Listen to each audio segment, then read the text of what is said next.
और अगर आपने स्टॉक एक्सचेंज में नजर रखी होगी पिछले 2 महीने से, तो आपने देखा होगा इंडियन इकोनॉमी की क्या कंडीशन थी। सर दूसरों को दोष देना बहुत आसान है सर, दुश्मन बाहर ही नहीं अंदर भी है। मैं बार बार ये कह रहा था कि ये हमारे दुश्मन चाहते हैं कि हम अंदर से टूट जाएं। आप देखिए इस वक्त पूरी दुनिया स्टेबल है, सिर्फ हम परेशान हैं। राजा चुनना है ना, चुनने की ताकत तो तुम्हारे हाथ में है, तुम दूसरे को दोष क्यों देते हो? पटेल, आजाद, नेहरू, गांधी, अंबेडकर, ये सर पढ़े लिखे लोग थे सर। अंबेडकर के पास इतनी डिग्रियां थी सर, इतनी। मैं उनकी फोटोग्राफ है अपने पास रखता हूं हमेशा, मैं दिखाता हूं आपको। ब्यूरोक्रेसी ने आजाद कराया था और ब्यूरोक्रेसी ही इस देश को बचाएगी। फिर वो सुरेंद्र नाथ बनर्जी और सुभाष चंद्र बोस को फिर इस्तीफा देना पड़ेगा, फिर बाहर निकलना पड़ेगा सर।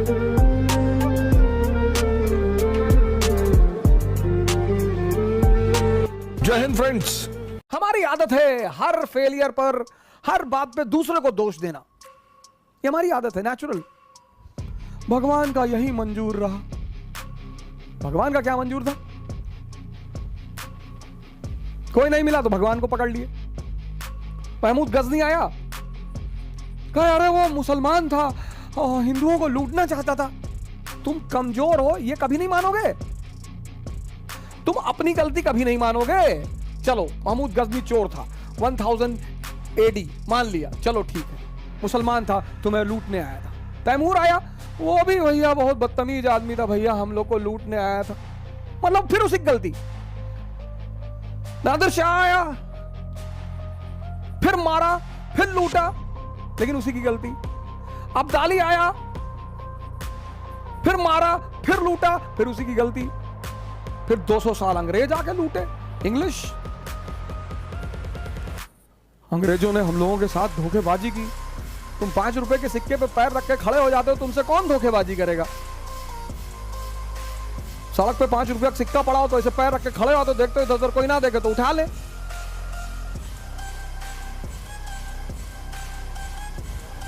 कभी अपनी भी गलती मानो यार, कभी अपनी भी रिस्पॉन्सिबिलिटी लो। सरकार तो गलत है ही है, सरकार तो बिल्कुल फेल कर गई, पर कभी अपनी भी तो गलती मानो। पिछले 30 साल से इस देश में कोई हिंदू शेर को चुन रहा था, कोई मुसलमान शेर को चुन रहा था, कोई दलित शेर को चुन रहा था, कोई ब्राह्मण शेर को चुन रहा था। वीडियो डालते थे, ये जा रहा है ब्राह्मण शेर। नेता चुनना है ना, दलित चुनोगे अंबेडकर की तरह चुन लो। नेता चुनना है ना, मुसलमान चुनोगे हजरत मोहानी की तरह चुन लो, हारून की तरह। इस्लाम की सबसे बड़ी देन, इस्लाम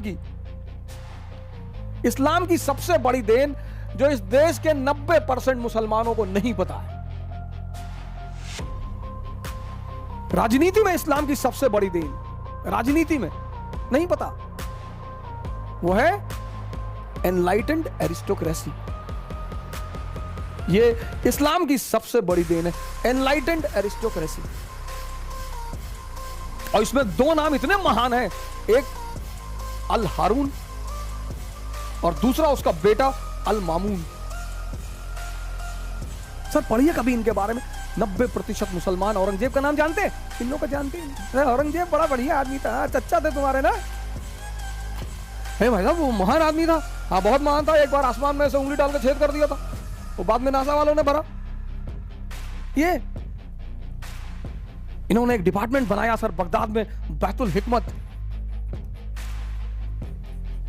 पर मुसलमानों से कुछ बोल दो नाराज हो जाते हैं, संगी है, संगी संगी संगी है ये। हाँ बैतुल हिकमत सबको बुलाया सर, पूरी दुनिया के विद्वानों को। ये इस्लाम की राजनीति को सबसे बड़ी देन है, कैलिफ सिस्टम। जो आदमी एनलाइटेंड होगा वो स्पिरिचुअल हेड होगा और वही पॉलिटिकल हेड होगा। हजरत अबू बकर, हजरत उमर साहब की कहानियां सुनो सर। मुसलमान इसी को भूल गया। नेता चुनो सर, तुम दलित नेता चाहते हो ना, दलित नेता चुनो, अंबेडकर जैसा चुनो।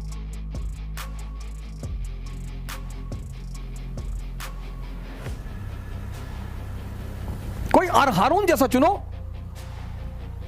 पढ़ो इस आदमी का इतिहास, लिटरेचर में कंट्रीब्यूशन, साइंस में कंट्रीब्यूशन, डेवलपमेंट में कंट्रीब्यूशन, पॉवर्टी में कंट्रीब्यूशन।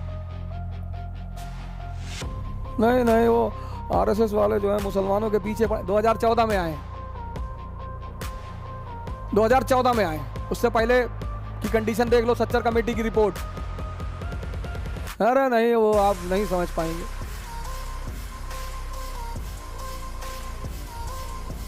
ये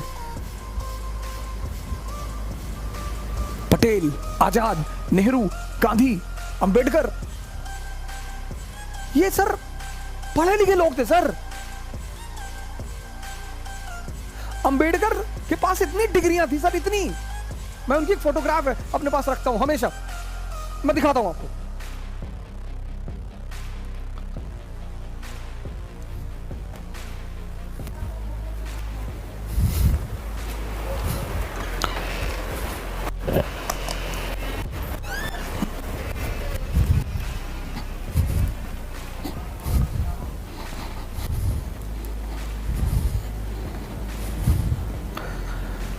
सर ये देखिए सर, सर ये फोटोग्राफ मैं अपने बेडरूम में रखा हूं और मैं इसको देखता हूं सर। डिग्री देखिए sir, degree doctor B R Ambedkar, MA PhD Columbia, DSc बहुत लोगों को पता ही नहीं होगा, जो उनको भगवान मानते हैं उनको भी नहीं पता होगा। DSc London, LLD Columbia, DLitt bar at law London, MLC, इतनी डिग्री सर। पटरौना यूनिवर्सिटी से नहीं। ऐसे आदमी को नेता चुनो सर, इसी को बोलते हैं एनलाइटेंड एरिस्टोक्रेसी। पढ़ो, कितने ताकतवर थे मुसलमान। पूरा स्पेन से लेके कैस्पियन सी, स्पेन से लेके चाइना सी, कैस्पियन से लेके हिंदुस्तान, सब पर कब्जा। कुछ तो बात रही होगी ना सर। भगवान राम जैसा राजा चुनो, त्याग करने को तैयार है हमेशा, खुद के लिए कुछ नहीं करना, कभी पिता के लिए करना, कभी प्रजा के लिए करना। गुरु गोविंद सिंह जैसा राजा चुनो सर, 4 बेटे कुर्बान। राजा चुनना है ना, चुनने की ताकत तो तुम्हारे हाथ में है। तुम दूसरे को दोष क्यों देते हो? क्योंकि तुम्हारी आदत पड़ी है पुरानी। ये देखो, ये तुम्हारी आदत पड़ी है पुरानी। तुम अपना इंट्रोस्पेक्शन कभी नहीं करोगे। क्या आज डॉक्टर अंबेडकर जैसा व्यक्तित्व दलित समाज में नहीं है? क्या आज हारून जैसा व्यक्तित्व मुस्लिम समाज में नहीं है? लेकिन आपको चाहिए नहीं। आपको चाहिए वो आदमी जो है आपका पैर छुए इलेक्शन के टाइम पे, आपकी तारीफ करे, आप खुश हैं यार, सुकुल पैर छुत रहे, गाट पैर छू के गए। आपको तो इस तरह का आदमी चाहिए। जिंदा रहने के लिए राजनीति नहीं करनी है। और मैं तो अपने सारे दोस्तों से, जितने लोग मुझसे पढ़ते हैं, मैं उनसे कहता हूं आईएएस बनो, 10 साल नौकरी करो, पार्लियामेंट में आओ। अब तुम ही बचा सकते हो इस देश को। ब्यूरोक्रेसी ने आजाद कराया था और ब्यूरोक्रेसी ही इस देश को बचाएगी। फिर वो सुरेंद्र नाथ बनर्जी और सुभाष चंद्र बोस को फिर इस्तीफा देना पड़ेगा, फिर बाहर निकलना पड़ेगा सर, नहीं तो सब खत्म हो जाएगा।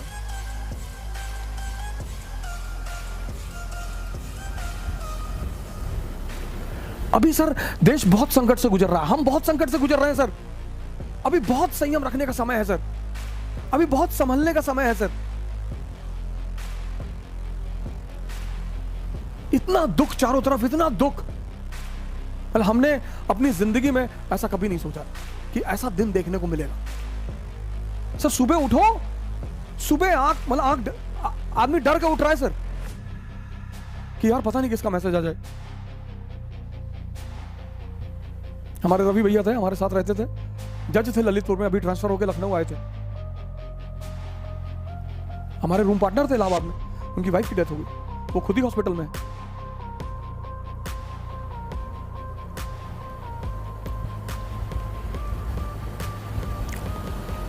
नहीं सर,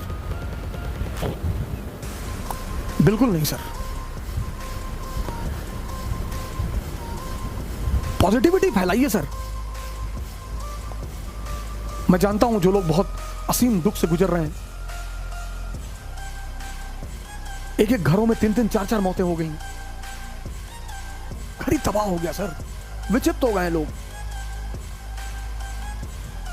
लेकिन सर हम जितने लोगों को बचा पाएंगे, हम सबको तो हम नहीं कह सकते सर, लेकिन अगर हमारी एक बात से किसी के अंदर खून बढ़ता है, किसी के अंदर हिम्मत बढ़ती है। एक भाई साहब ने मुझे शायद कमेंट भेजा था, आज किसी ने मुझे फोटोकॉपी उसका स्क्रीनशॉट लेकर, और एक तो मुझे स्क्रीनशॉट मत भेजा करो यार, स्क्रीनशॉट लेगी सर ये देखिए सर पॉजिटिविटी फैलाना भक्तों का काम है। अच्छा, ये फेक आईडीज बना बना के, जब भी किसी ने कुछ उल्टा सीधा लिखा मैंने कहा इसकी आईडी चेक करो, बोले फेक है। मैंने कहा देखो, जिसकी इतनी औकात नहीं कि अपनी आईडी डिस्क्लोज करके रखे, ऐसे कोई तो हिजड़ा कहते हैं सर, उससे क्या लड़ना सर, जिसकी इतनी औकात नहीं, इतनी कि अपनी आइडेंटिटी बताकर गाली दे।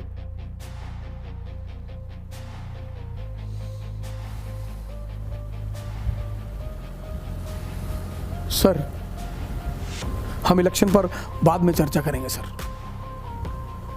अभी जो हमारा सबसे अहम काम है सर, सबसे अहम, सबसे इंपॉर्टेंट, हम जितने लोगों को बचा सकते हैं और हम खुद भी बचे रहे सर। किसी का कोई पता नहीं सर किसको क्या हो जाए, कब कैसा हो जाए।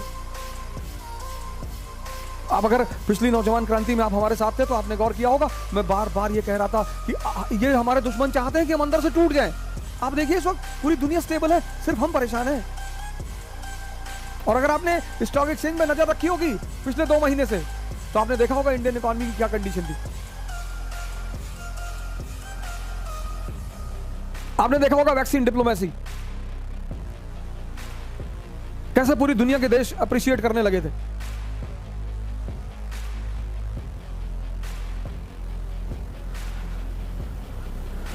सर दूसरों को दोष देना बहुत आसान है सर, दुश्मन बाहर ही नहीं अंदर भी हैं। बहुत सारे लोग हितैषी बनकर तो ऐसे ऐसे कमेंट करते हैं, पर आलोचना और अब गाली, ये तो एम्बिशन की बहनें हैं सर। जहां भी महत्वाकांक्षा है वहां ये 2 चीजें हैं। इसलिए आम आदमी कुछ नहीं कर पाता, उसको डर बहुत लगता है कि लोग हमको भैया उल्टा सीधा बोल रहे थे। अरे तो बोलेंगे ही,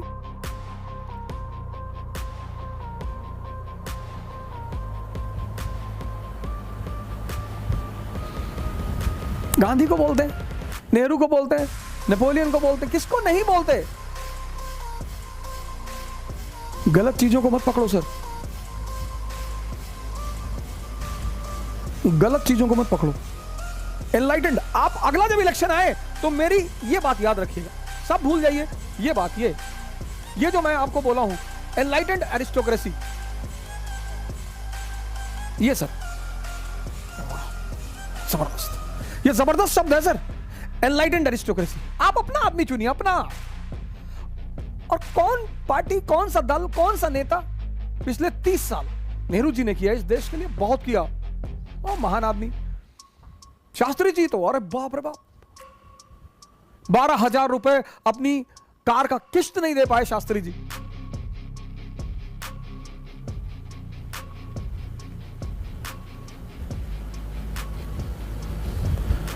और नेहरू को अगर कोई व्यक्ति गाली दे रहा है तो वो ऐतिहासिक मूर्ख है, उससे बहस ही नहीं की जानी चाहिए। जो देश 1947 में कोई मान ही नहीं रहा था कि बचेगा ये देश, शुगर 800, बीपी 200,